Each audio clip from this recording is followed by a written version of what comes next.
बिस्मिल्लाहिर्रहमानिर्रहीम। वज़ाइफ पढ़ने के लिए ज़रूरी हिदायत। वज़ाइफ पढ़ने के लिए मदरजा ज़ेल बातों पर अमल करना ज़रूरी है। अक़ीदा दुरुस्त रखें। ज़ात व सिफ़ात में अल्लाह के साथ किसी को शरीक ना ठहराएं। अक़ीदत मोहब्बत के साथ अमल को शुरू करें। कबूलियत का यकीन रखें। अगरचा कबूलियत के मरातिब हैं, दुआ कबूल होगी या बला टलेगी या रफ़ा दर्जात का सबब होगी।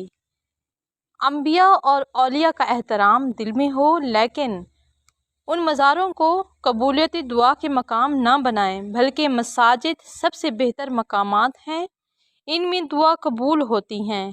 अल्लामा फरमाते हैं कि जो कोई एतकाद रखे कि मसाजिद के अलावा किसी दूसरे मकाम में मसलन मज़ार औलिया में दुआ ज़्यादा कबूल होती है, तो उसका ईमान ख़तरे में है। रिज़्क़ हलाल सिद्क़े मक़ाल ज़रूरी है। मासूरा मनकूला दुआओं का इंतखाब करें।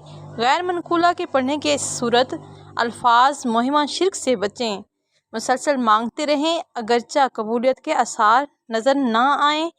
मुराद कबूलियत से वो मांगी हुई चीज़ का मिलना है, वरना कबूलियत से खाली है ही नहीं। हर मुश्किल मामले में काबिल इत्माद आलिम से मशवरा करें, जो कि हक़ के बयान में किसी मलामत करने वाले की परवाह ना करें और लोगों के अमवाल से मुस्तफ़ा हों। इस्तिखारा के लिए खुद अमल करें। किसी से इस्तिखारा करवाना आप सल्लल्लाहु अलैहि वसल्लम से साबित नहीं है। आमाल हलाकत आदात और मोहब्बत के अमाल करते वक्त मुत्तकी आलिम से ज़रूर मशवरा करें। सूरतों के पढ़ने में जो तादाद लिखी है वो शरई नहीं है, बल्कि सिर्फ़ तजर्बा है। बतौर इलाज के इसमें कमी या ज़्यादती हो सकती है। मकसूद पढ़ने से रज़ा खुदाबंदी हो।